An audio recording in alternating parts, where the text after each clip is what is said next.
being a student puts you in the lucky position that you can get free therapy.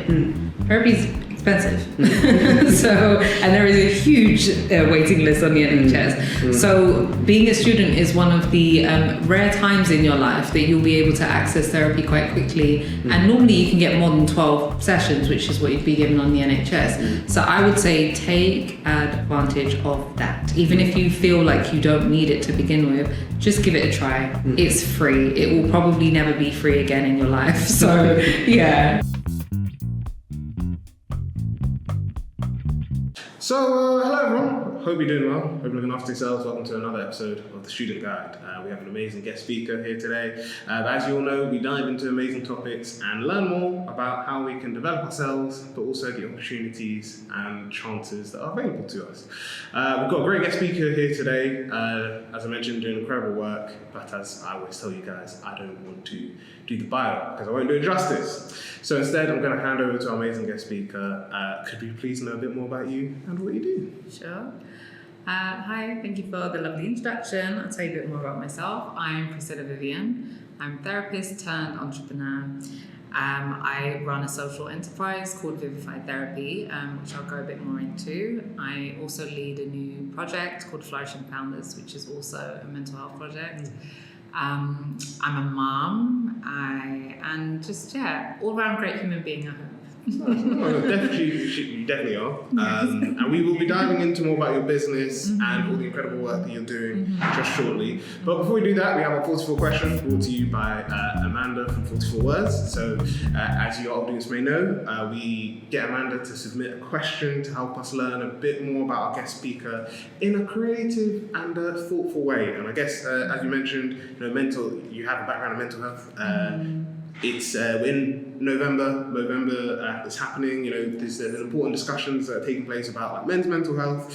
Mental health for us is very important. We talk about it regularly on the podcast. So I think this question is both a great way to start, but it's also one that people may say is a bit of a difficult question. But the question that Amanda has chosen is, how can we be happier as humans? Yeah, happiness is a hard one, isn't it? There are so many different definitions of happiness, and I guess I would have to start by my personal definition of happiness, which changes in this season of my life. It looks like freedom and being able to do things in the way that I want to do them. In a way that allows me to live dynamically and not boxed in. How can we achieve freedom? I guess is by defining what freedom looks like to us, and seeking out opportunities where we can be free, not only through work and lifestyle, but where we can be our authentic selves as well. So I think that is really key to our well-being, and in practicing being our authentic selves and having those experiences of like being accepted and being affirmed, hopefully we all have more happiness. That's incredible. I think two things to highlight from what you just said is, first off, as you mentioned, happiness, like the definition of happiness to the individual can change over the course of your life and can look like different things depending on where you are. Like you said, if anyone is at uni, maybe in your first year of uni, that looks like the freedom of like living away from home for the first time and like having that experience. Someone who's maybe like graduated or is like moved, they've freshly moved into a new apartment, maybe it's their first like apartment that they've lived, it's their own apartment, having the freedom of that space. For some people it might be like the freedom to purchase the items that they want. But I think it's really key that you mentioned that happiness can have different definitions to people, and that's not to say like one person's definition is right, the other's wrong, or like vice versa. But I think secondly, like there is it's not one of the questions, but it's one of the things that people do say is that there is that like really important question of what's the difference between like happiness and joy, and like the what does that mean to like each individual? Because I know like as a Christian, from a Christian perspective, that can look like happiness is like the in the moment, whereas joy is more of like the regardless of what's happening, you're like you feel good or you feel content. So I definitely think that that's one of the things that like when I first heard that I was like, Yeah, that's a really key thing. It's a great way of looking at it. Oh, thank you. But yeah, like I said, we want to find out more about you, Priscilla. So, first question, we're going to go back to the start. You mentioned Vivify therapy. So we're going to go to the start. What inspired you? So a lot of questions are two-parted. So if you need anything repeated, just let me know. Sure. But what inspired you to start your own business? But specifically, how does it address the specific mental health needs of underrepresented communities in academia and the workplace? Yeah, really good question. I think that I would go right back to my own experience of being the patient or client of a therapist. And the first time I experienced that was at secondary school. I had a black female therapist. She was incredible, and just my experience of working with her and seeing how she worked with my friends as well. I went to a predominantly black school, so just having that representation of a black female therapist was really important. It was a girls' school as well. So yeah, having a positive experience with her definitely sowed a seed in me at a young age. In the sense of this is a possibility as a career for you in the future, and just seeing the impact that she had on me and my friends. So that was the first seed. And then I guess prior to actually getting into the mental health space, I was always in social care related roles. So what that looked like was working with young offenders in the criminal justice system. And that was really what I had set my eye on as a young person, was to be a forensic psychologist. So when I did my undergrad, I studied psychology and criminology, and my research looked at youth delinquency and some of the patterns that people who had been incarcerated at a young age, some of the experiences that they had. And I noticed that within the criminal justice system and within inpatient mental health care, Black and brown people were overrepresented, yet we're such a tiny portion of the population. So that always, for me, just kind of set off alarm bells as to why are we overrepresented, and why is that interaction that we have with the mental health care system. It seems to be at the point where things have gotten really bad and not early on. So what can we do around early intervention? And not waiting until it's like, okay, you know, you've been sectioned or you've had a mental breakdown or something like that. How can we increase mental health literacy? So kind of pivoting a little bit from mental health within the criminal justice system and just looking at, okay, how can I help in another way? Not working just with people who are in the criminal justice system, but outside of that. So then I trained to be a therapist, and then just naturally, I guess, after working with a number of different agencies and organizations, I said I want to set something up myself. So Vivified Therapy was born. So I finished my training in 2018, started sort of dabbling in private practice. So I would say I landed on entrepreneurship. It was never really my intention to say I'm going to go into business. I just wanted to do therapy, but naturally, started the private practice, and then lockdown happened, COVID-19, discussions around mental health were happening more, which was great because it helped open the door for conversations around stigma and what does mental health look like, how can we recognize symptoms of common mental health issues like depression, anxiety, and there was a lot of that happening during lockdown. So I guess by some sort of stroke of luck or misfortune at the same time, because obviously people weren't in a great place, but it was at that time that I really went full speed with Vivify, and I was able to work with a lot of people in our community. So I think it was at that point I really made a decision. When I first started out, I was sort of like, I'm going to work with everyone, as you typically do as someone who is like newly qualified and just getting into business. but seeing the positive response from people in my community sort of gave me the bravery to say, I feel like this is where I serve best, and therefore I want to work with people from African and Caribbean backgrounds. So that was really my focus for the first couple of years, and yeah, it went really well. So that's kind of the backstory as to how Vivified was born. That's incredible. And yeah, I think just a few things to highlight there. I think one, it was really key that you mentioned in your story that like entrepreneurship wasn't the dream, or wasn't the plan initially, because I do think that's one of the things that when especially whether people are young or whatever stage of their life, they always feel people who want to do business, it's been embedded in their minds since they were young. They always had this, and it's just no, sometimes it is like you said, just you work in the industry and then you just see that certain things aren't happening, and then you're just something should be done to change this. But I think also what I really like is the impact, how you saw the work that you were doing, the impact it could have, and then that sort of led you to then go into create Vivified therapy.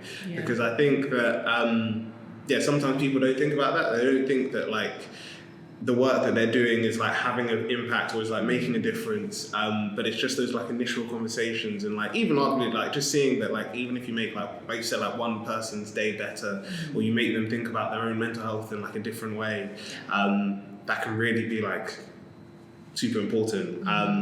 So yeah, thank you very much for that.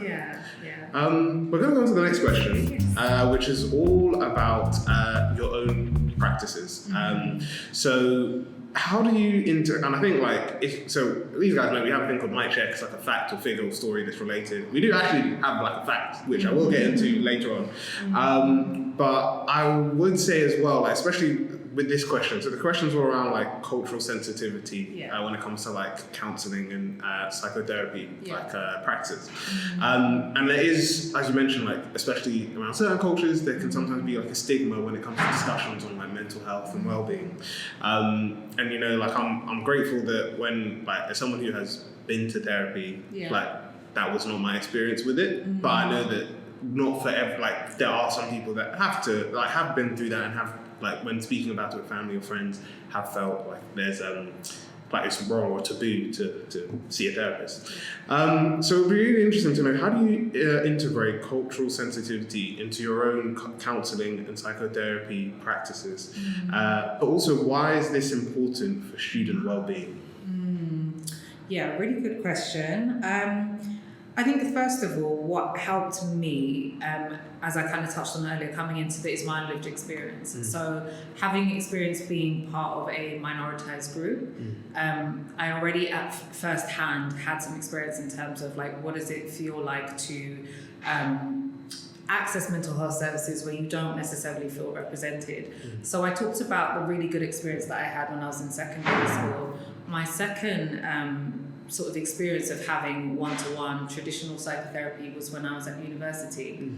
And the wellbeing team as a whole were fantastic, but the therapist that I had was German, I believe, and I noticed there was a very different type of interaction between her and the first therapist that I had.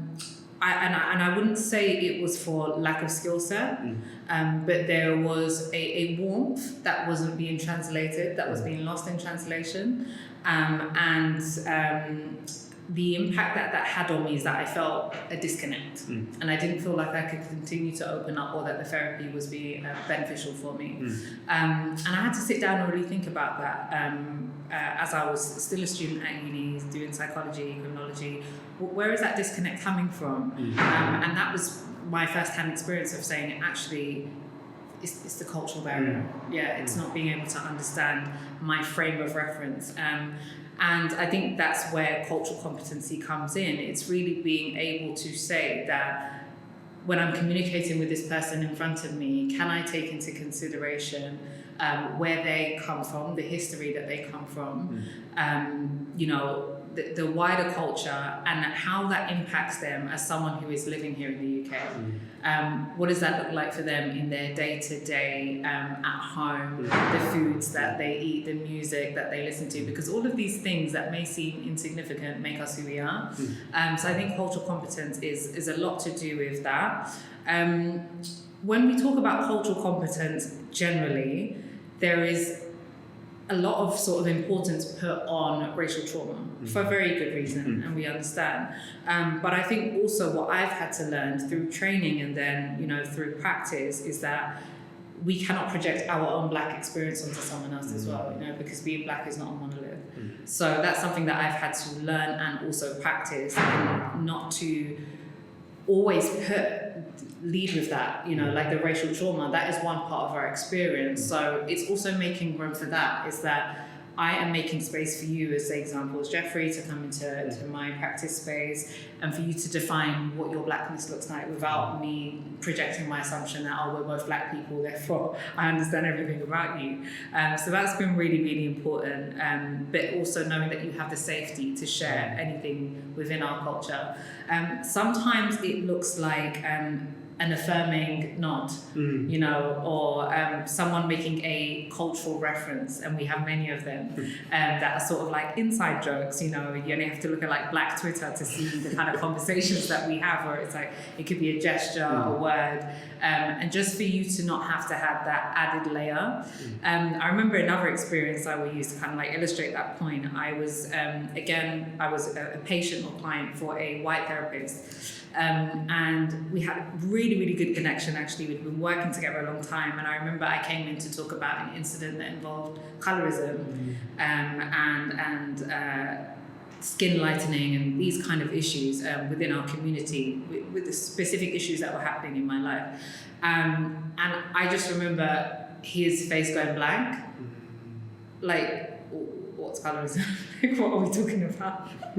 and it was the first time that I was like, every other moment I felt like, oh my God, you get me. But then in that moment there was like a disconnect, and I didn't want to have to do the work of educating him, because I thought, I'm paying for this time, I'm really upset, I want you to just understand what I'm trying to say. And it's those moments when I've worked with clients from African and Caribbean backgrounds where they just know that I get it, and they don't have to do the extra labor of explaining cultural references. It's like, you get what I mean. Or if I say I'm really stressed because of black tax and I have to send money back home to my village people, I'm not going to look at you strange. I get it. Like, so that, yeah. And I think cultural competence has a lot to do with that. Can it be learned by someone who isn't African or Caribbean? I think, yeah, there is room. Yeah, if there's a willingness to learn, practitioners who are not black or are not from minoritized groups, they can learn these skills and ways of holding space. But I think, yeah, it takes a lot of effort. I hope I answered all parts of your question. Lead me back in. No, honestly, that was amazing. Because I think, like you said, there's like a lot to unpack there. Because on the one hand, like you said, there's a podcast I always recommend it to people. It's called Ain't Got a Clue. It's not like science or it's just like two friends having a conversation and just going through their experience. And they brought up the topic of like therapy, and they said like they definitely agree that therapy is important, but they did say, like you said, one of them joked, it's almost like doing like speed dating, because you're trying to find like the right one for you. And as you said, like sometimes you'll mention like cultural moments or like your lived experiences, and certain people may not get it because they're just like, they don't understand it. And like you said, there's different things with each culture that people can or can't get. Even arguably, I know, like for example, like with even like with people from different parts of like being in London is like a multicultural place, so you've got different cultures here, and even like people say like sometimes when like certain people from certain parts of the world may be seen as like, not even like when it comes to therapy, or just having a conversation with people, because of the way their like culture is, they can come off as blunt when they're not, or like cold when they're not. So even arguably it's like stuff like that, because people say like you also have to bear in mind that like in certain like not to like single out English culture, but like some people say that there is a lot of like sometimes it can be that there's not that direct approach. So if something's wrong, people will like beat around the bush. And that's one of the things that a lot of people that move to the UK say, is that that's one of the things that they take time to get used to, because you might be like, oh well, this is what's wrong, like someone did X or someone did Y, we need to fix this. But like with work culture and stuff like it, the space in the UK, sometimes it can be like, oh no, we have to like go like a soft approach, or like we can't necessarily like go straight into that. So yeah, I definitely agree that there is that cultural, there are those cultural differences that can, unless you, like you said, like have that willingness to learn and understand that like if someone's doing, like if someone sends you an email and like doesn't put like, hi, how are you? Like, how's your weekend? Stuff like that. Then that's not them being rude. That might just be them saying, you know, I just have this quick question I want to ask you. I just want to quickly ask you this, and not necessarily fluff it up with the niceties. Even arguably, I know like sometimes people say that they actually just like don't like the niceties, because sometimes it can, especially if it's like an email where someone's maybe saying like, oh, you didn't do X or you didn't do Y, or you know, someone sending someone a message about it. Sometimes people say, well, actually, it seems almost fake because you're not really interested in how my weekend is. You've got this question you want to ask me, so why are you asking this?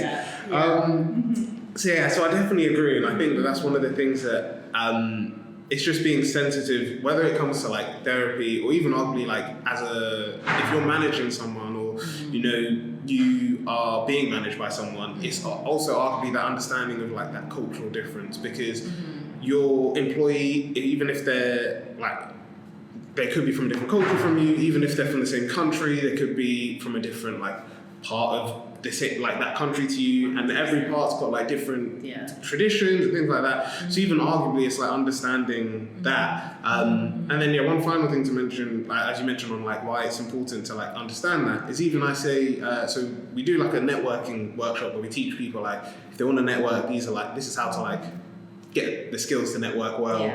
And one of the things that like I mentioned in that workshop is I say, well, you know, networking also has a cultural element to it. And I say that, you know, as someone who's Nigerian, as someone who's Yoruba, like I would say for a lot of, like not even just Nigerian, but like in a lot of cultures, you know, if you see two people like talking and you want to talk to one of them, you can walk over, but you wouldn't necessarily like butt in the conversation and interject. You would let that conversation finish or let them bring you into the conversation. But I said sometimes at networking events, it's not the case. You might even be having like a really great conversation with someone, and then someone will just walk in and be like, look, I'm so sorry, and you just got to, and I told people, just remember when it comes to like the networking side of things, you might not be able to turn around, like, that might not necessarily be the person being rude, or like, if you are in a group and you maybe see someone to the side, like, try and find a way to like bring them in, don't let them just feel like they're being like neglected from the conversation. But yeah, no, I definitely agree that there is that cultural element, and being sensitive to see it not as like someone's being rude to you, someone's ignoring you, someone's insulting you, but like someone's just like doing, I guess, like they're doing things their own way. Just being sensitive to that is really important. Yeah, I love those examples that you gave, because even like within Black culture, as you said, like eye contact's a big one as well. Like I know, like my family are from Uganda, Rwanda, and I know many Black cultures, eye contact is something, like not giving eye contact is seen as a sign of respect, because it can seem like too intense or intimidating. Whereas in a lot of Western cultures, if you don't give eye contact, then it's rude. So yeah, I think like that's a huge one for networking, because you're kind of like, where do I look? What do I do? Like, No, 100%. And I know it's even one of the things that people, like you said, like mentioned, that when it comes to like for example, like I said, like if it's a pitching event, if they're not looking at the judges, you know, people might be like, oh, this person's nervous, they're not really showing their idea and stuff like that. But like you said, there's a cultural element that comes into it. Maybe the person's not looking because they feel as though, like you said, as a sign of respect. You know, these people maybe they're elders and they don't want to disrespect them. So even as like in situations, it's just like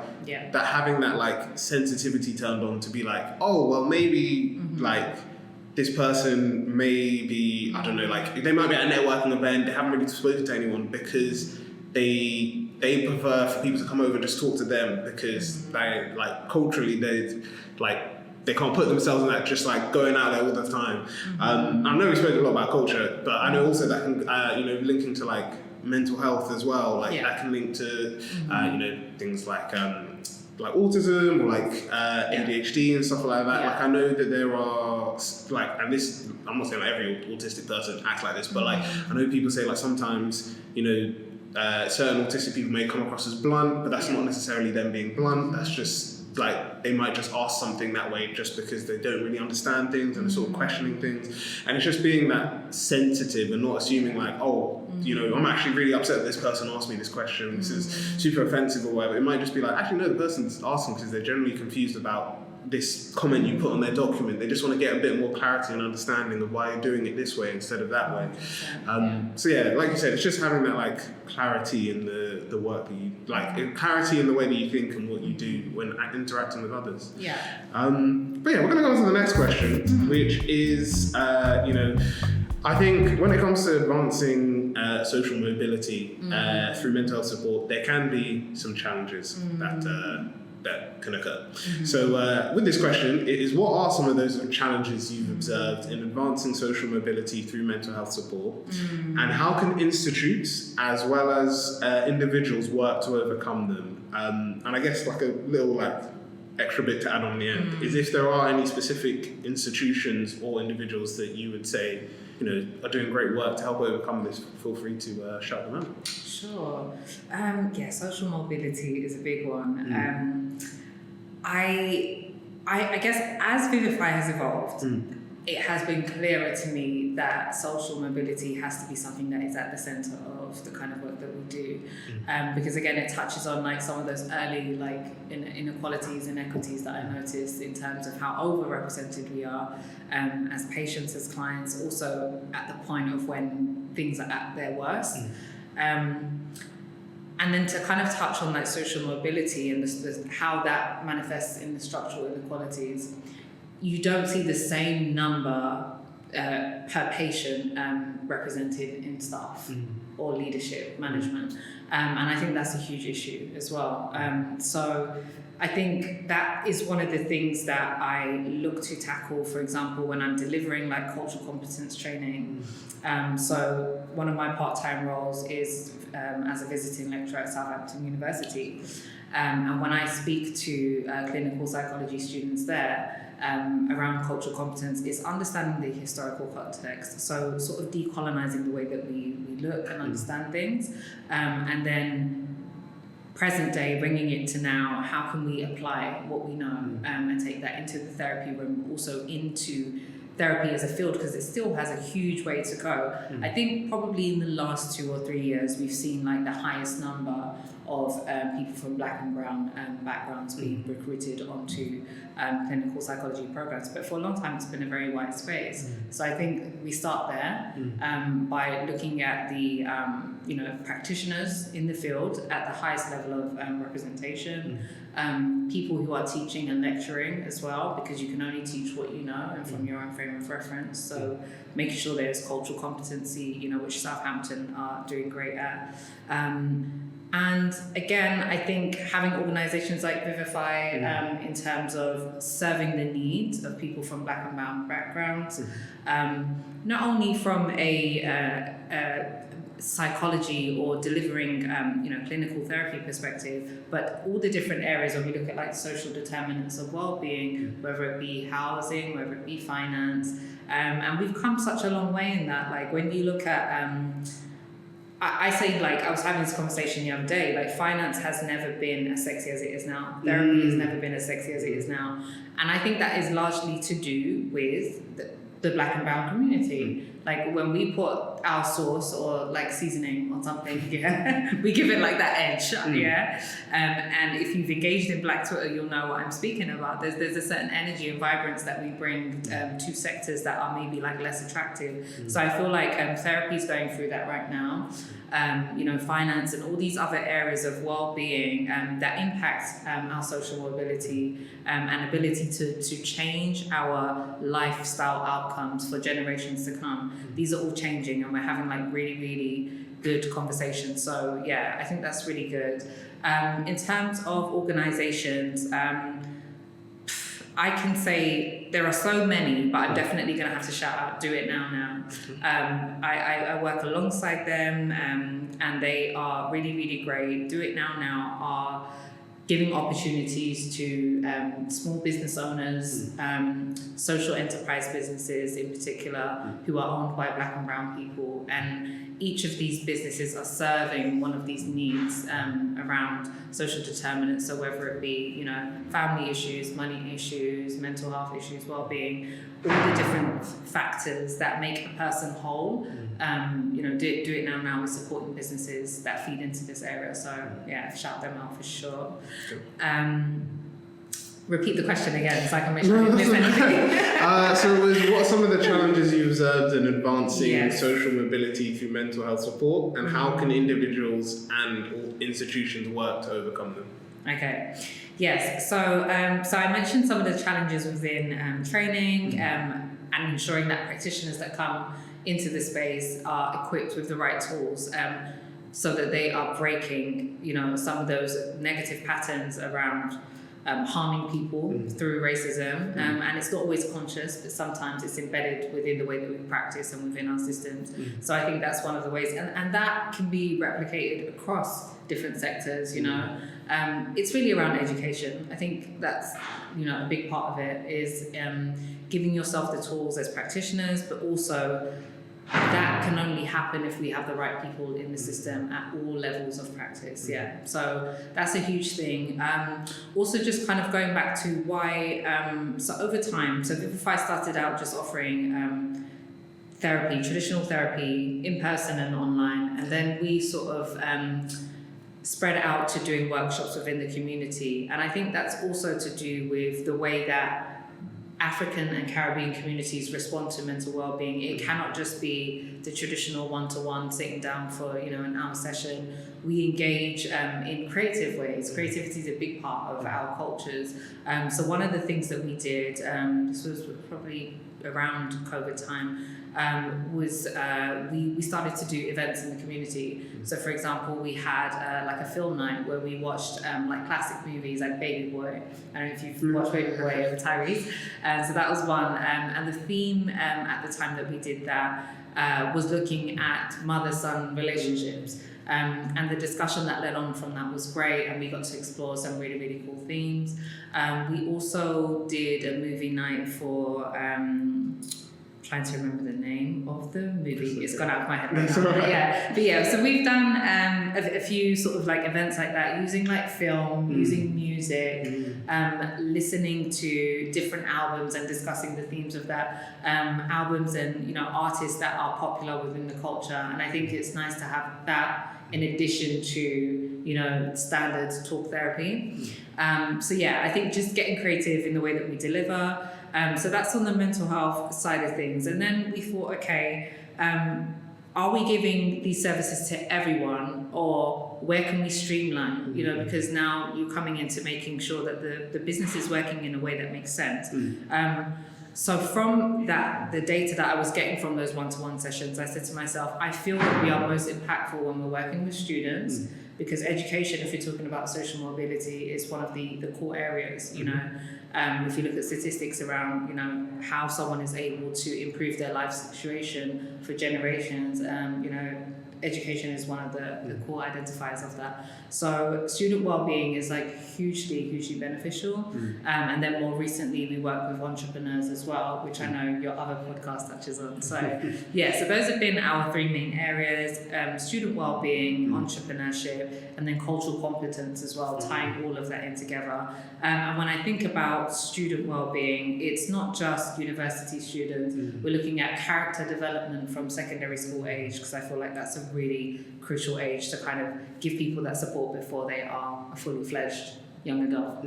Yeah, definitely. And I think, like you mentioned there, that there are a few things. So I guess one is it's great that you like subtly mentioned that you're also a guest lecturer at Southampton, because I was just like, okay, so you're doing a few things. You're doing a few things.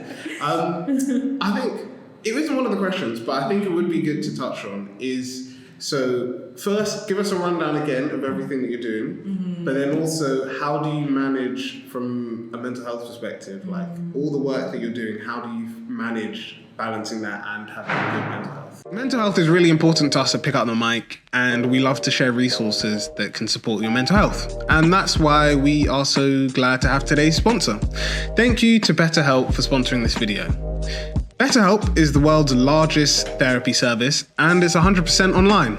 With BetterHelp, you can tap into a network of over 30,000 licensed and experienced therapists who can help you with a wide range of issues. To get you started, you just answer a few questions about your needs and preferences in therapy. That way, BetterHelp can match you with the right therapist from their network. Then you can talk to your therapist however you feel comfortable, whether it's via text, chat, phone, or video call. You can message your therapist at any time and schedule live appointments when it's convenient for you. If your therapist isn't right for any reason, you can switch to a new therapist at no additional charge. With BetterHelp, you get the same professionalism and quality you expect from in-office therapy, but with a therapist who is custom picked for you, more scheduling flexibility, and at an affordable price. Get 10% off your first month at betterhelp.com/pickupthemic. I've also linked them down below in the description. So again, that's betterhelp.com/pickupthemic, MIC, and start your journey today. So a summary of what I do. First hat, I'm founder and director of Vivified Therapy. I've talked a bit about what we do in terms of psychotherapy and coaching. We deliver bespoke wellbeing programs across academia, we support founders, and we also have cultural competency training. And then the other hat I wear is as the founder of Flourishing Founders, which has sort of emerged under the umbrella of Vivified Therapy as personalized wellbeing support for founders, entrepreneurs, and freelancers. So that's that. And then I am a visiting lecturer at Southampton, where I teach cultural competency. What else do I do? I guess professionally, I'm also at Renova as a behavioral psychology advisor. Renova is a tech startup in the personal development space, and typically I do independent consulting on projects like that. So if anyone has sort of like a well-being product that they're making, and they might want some psychological insights into how they can make that product better, or any just insights that I can offer around user research, then I support with that. That's incredible. Yeah. So then how do you balance all of this? Because it's incredible everything that you're doing, but I can imagine at times like it can be a lot to wear many hats. It is, yeah. I think that so at the moment Vivify takes up the bulk of my time, and because I would say since last year, it's been the main thing that I do. Okay. So before I was doing all of that alongside having a 9 to 5. So not sustainable. So I move, I'm very seasonal. If I give more to one thing, I pull back on other things. I don't try to do everything at level 10. So some things might be at level 2, or for example, even now the way that I work within Vivify. So in the past year, we've taken on some associate therapists and coaches who I work alongside. So they're not full-time staff, they work on a freelance basis. But what that allows me to do is to focus on what I love doing in terms of connecting with new people in the community and then bringing them into other coaches and therapists. I love delivering therapy, but I also don't like that to be the bulk of what I do. So I like a nice mixed bag of like one-to-one delivery, business development, getting in new clients, and then just putting my hands in a few different pies. That's incredible.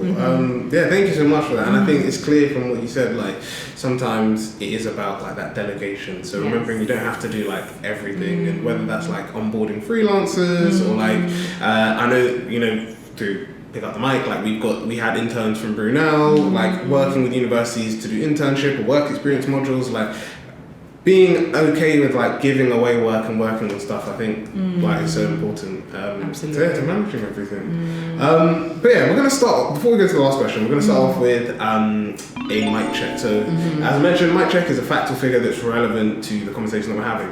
And according to a 2023 report from the UK Office for Students, 96 of higher education providers reported an increase in student mental health issues post-pandemic. And this really highlights the need for tailored mental health support, but also for it to be sort of, like you mentioned, that cultural sensitivity to reflecting on experiences of students, both international students and home students, but also them as individuals and who they are. And I think even, I know people that still work at universities, and they've said that there is like a clear shift both in like the classroom and the social interactions, and like going to like stuff that a student union puts on between a student that like had experienced university outside of a pandemic, and a university student that's like then possibly even their college and sixth form was when COVID started, and they're now just about to graduate. So there's that clear difference in like how they act and like even arguably how they tackle their mental health. So with this, as you've mentioned as well, you are both a psychotherapist and an entrepreneur. So what advice would you give for students and young professionals who are seeking to balance their mental health while pursuing their careers and their career goals? Yeah. I think the first thing is prevention. So putting things in place that will prevent you from becoming overwhelmed to begin with. So good study habits, all the boring stuff that you don't want to do. Yeah. Time management, having trusted people that you can speak to, whether that be a professional or just friends and family in the first instance that you can open up to if you're having difficulties, having good relationships with lecturers and the wellbeing team at your university. Being a student puts you in the lucky position that you can get free therapy. Therapy is expensive. And there is a huge waiting list on the NHS. So being a student is one of the rare times in your life that you'll be able to access therapy quite quickly. And normally you can get more than 12 sessions, which is what you'd be given on the NHS. So I would say take advantage of that. Even if you feel like you don't need it to begin with, just give it a try. It's free. It will probably never be free again in your life. So yeah, definitely. Well, definitely. I think that's true. And it's funny you mentioned that because they're not our NT of the month, the organisational individual that we're highlighting. But as you mentioned, like that was one of the things that through someone on the podcast actually, a friend of mine called Samuel, he mentioned that he knew about, and I said I had no idea, like at Brunel, that they did that. And then through other conversations I've had with people who utilise the service, they were like, oh yeah, no, it's like completely free. Like I got advice, I got support. Even when it came to exams, they were able to like give me sort of like that extra bit of support and help me to figure out like my next steps and like how I could manage my time. Even as you mentioned with when it comes to like mental health conditions, so they were talking. So someone who was used to be a part of our team, she was mentioning how she only found out in her final year after her final exam that she was diagnosed with ADHD. So she was saying that through her first, like I guess through all her life, but particularly at university, she was like, I'm struggling with like doing the exams, I'm finding it a bit hard, and I'm thinking maybe there's something wrong with me, this and that. And then it was only in her final year that her supervisor for her dissertation said, hey look, I don't mean this in a rude way, but maybe you should just like speak to this service, do the test with them and see, because like he said, like I think this could be it, but I'm not trained, just try it and see. And it was one of those ones where after her final exam she got a report with it, and it was just like, oh my days, I've been diagnosed. So she was like, all this support that like it would have been great to have had, but now that she's in that position, she's able to get all that advice and support, so she's really like appreciated that experience. So yeah, all of that to just say like do utilise the resources you have at university. But yeah, we've now come to passing the mic, so I will now hand over to Priscilla. Any question you'd like to ask me, let me know. I guess just what are your plans now that we're December in a couple of days? Wow. What are your plans for 2025 with the podcast? Good question. There's one I don't want to talk about yet until like all the ducks are lined up, but we've got a big thing planned to celebrate our 4th year of Pick Up the Mic next year. I'm sorting out some details to figure out. It's going to happen, but it's just like the scale of how it happens, I need to confirm. But that's going to be really fun. It's been something for a while I've wanted to do. It's something that's quite close to my heart.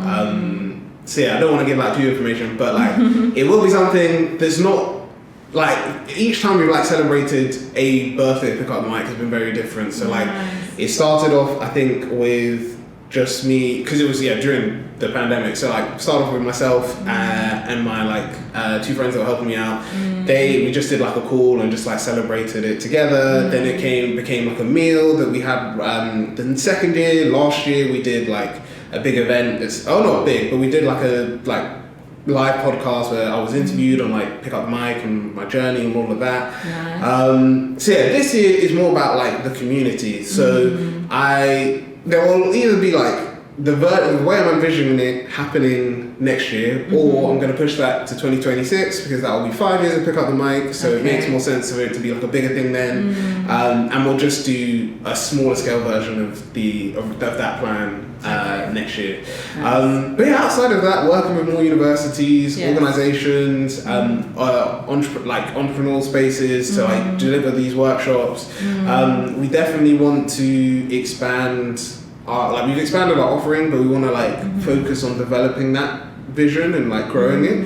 And then finally, I think the most important thing is just like keep the episodes coming out. So we're looking to see. We're having a few conversations at the moment to see for some of the stuff, like some of the other channels that we've got, to have like dedicated podcast hosts. So it's not me trying to host things across 3 YouTube channels. But it's a lot of good stuff to look forward to. A lot of things to celebrate. It's been a good year. Amazing. Love that. Yeah, thanks for sharing that. And one thing that you're doing to take care of your well-being, because you wear a couple of hats. I think, like you said, delegation has definitely been really key. So as I mentioned, like we've got interns through a course, work experience module based out of Brunel.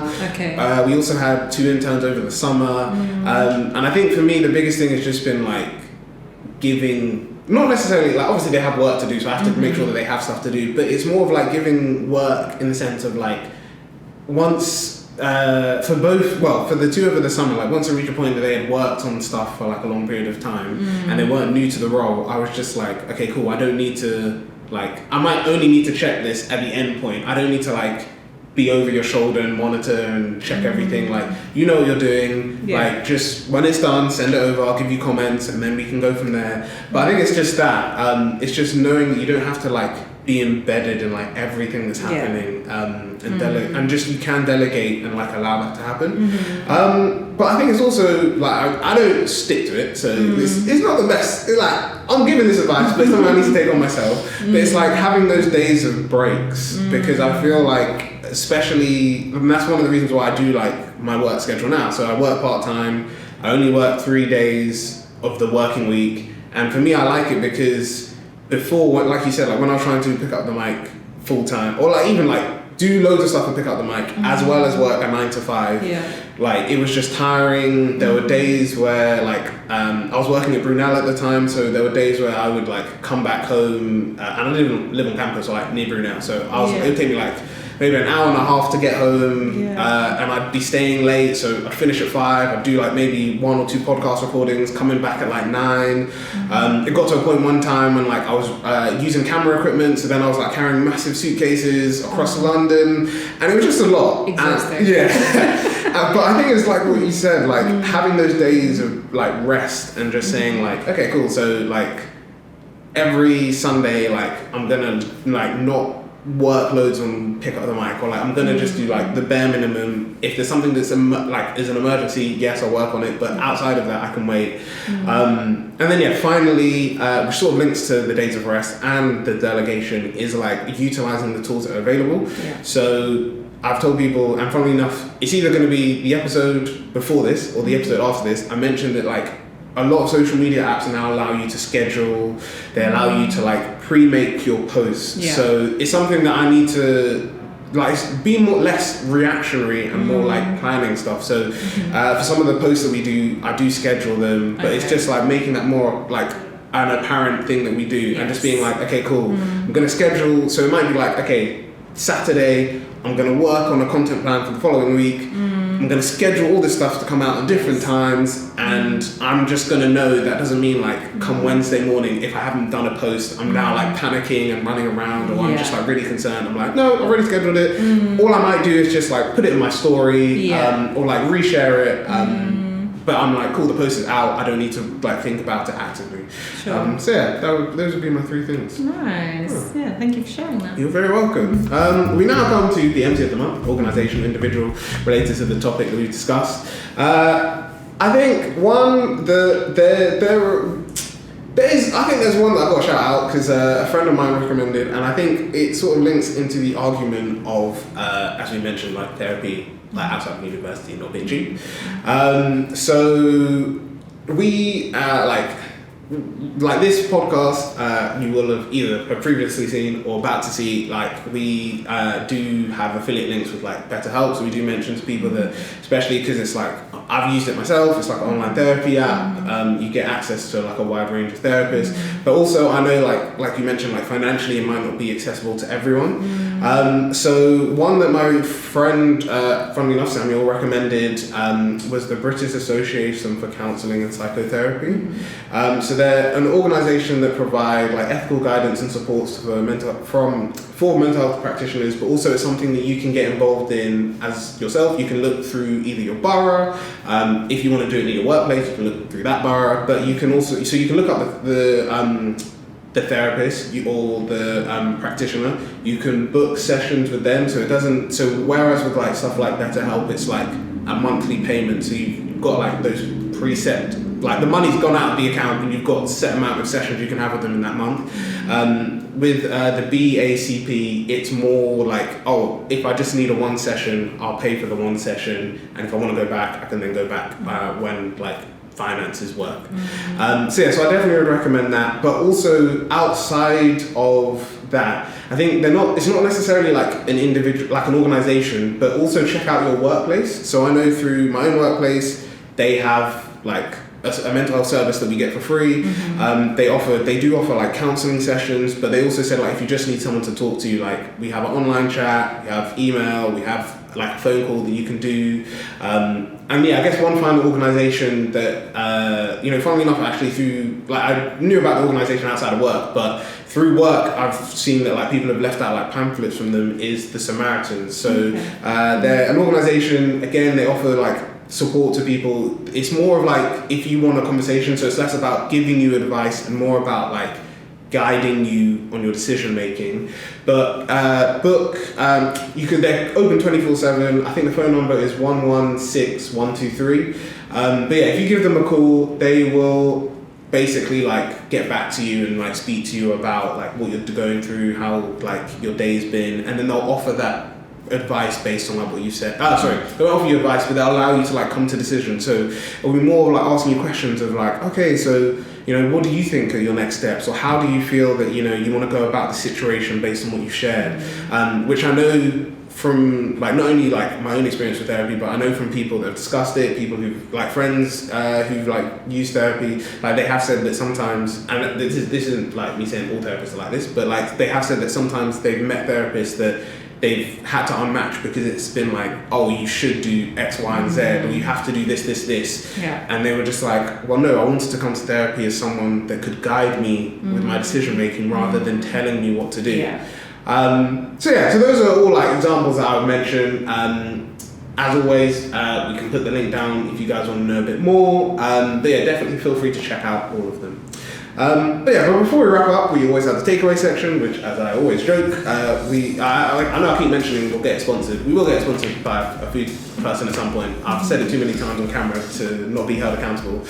But we offer a message for you to go home with.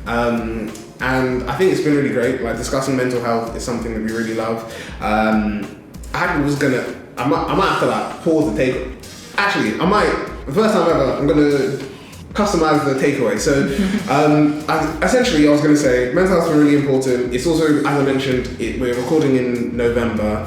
I think I'm going to like double it up. So I would say, what is a message based on everything we've discussed, Priscilla, that you would like our audience to go home with? But specifically, I think like when it comes to men's mental health, that in itself can be its own podcast episode and can be a whole discussion on how that's perceived. But I think in addition to like what advice you would give to people who have listened to or like have watched this episode, what takeaway message would you say, as we're literally at the end of November, what is a session, what's the takeaway you would say for regarding men's mental health? It can be advice for men who maybe want to discuss mental health. It can be advice in general about like just people who want to sort of support partners, brothers, friends. What advice would you give? I would say as early as you are able to, keep an eye out for men who represent the type of masculinity that feels healthy to you and build a relationship with them. Because I think it's really important to have role models. We don't always have those within our immediate family or close network. And it's just the most accessible way to learn coping mechanisms by someone who is 5-10 years ahead of you, who has a lifestyle that you may not have the language for it, and to say, oh, this person has, good mental health tools, but you might look at the way that they're living their life and saying, as a young man, this is someone who I would like to be like.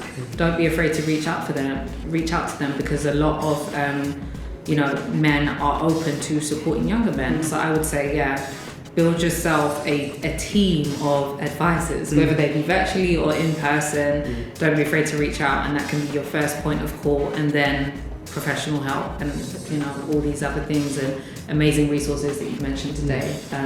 But I would say build yourself a team of solid men.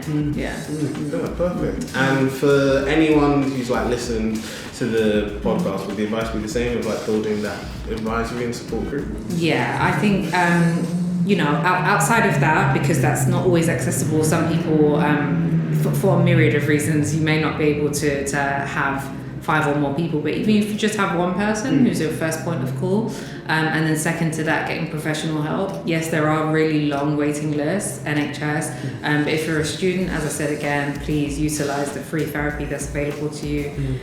Almost every secondary school, college, university will have some form of wellbeing support that you can access free of charge, and they have to support you, so don't feel like you're putting anyone out of their way.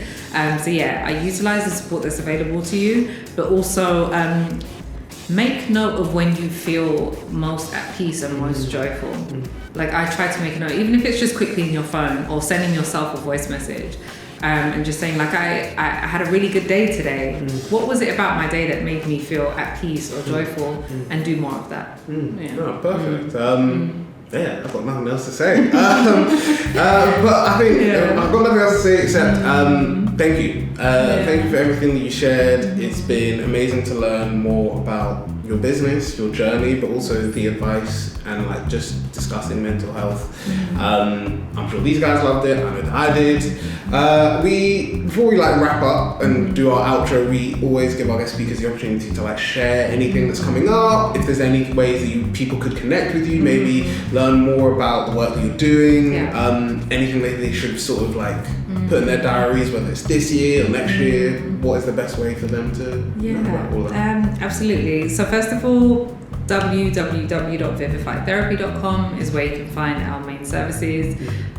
Through that, you are able to book a free consultation session and find out if myself or one of our team of therapists or coaches are a good fit for you. So I'd say definitely that. The second thing is more of an ask. So as I'm building out our new offering, Flourishing Founders, I'm looking for interns who can support with social media management. Any skills that you think would be relevant to the development of a digital platform. If you think I've got something that you haven't even mentioned, please reach out to me. Flourishing Founders on LinkedIn, www.flourishingfounders.com. There as well, there'll be links where you can contact me. But LinkedIn's the best place. Priscilla Vivian on LinkedIn. I'm really keen to have some intern support, and we can discuss what that looks like. So throw stuff at me. And that's it really. Hopefully you'll see us at your university or college soon, and we'll be there delivering some programs. Thank you so much, You're Jeffrey. very welcome. And yeah, thank you to your wonderful audience. If you like this episode, like, comment, subscribe is always appreciated. If you want to make sure that you don't miss any other episodes of the Student Guide or any other episodes on the Pick Up the Mic YouTube channel, click the notification bell at the bottom of the video. If you want to receive some merch, you want to support the work that we do, please do check out either our Patreon page or our YouTube channel membership, which is linked down below. And finally, if you want to know about some of the other podcasts that we do, whether it's our gaming one, our anime, or our sci-fi and fantasy one, then head to the main YouTube channel for Pick Up the Mic and you'll see all three listed at the top of the page.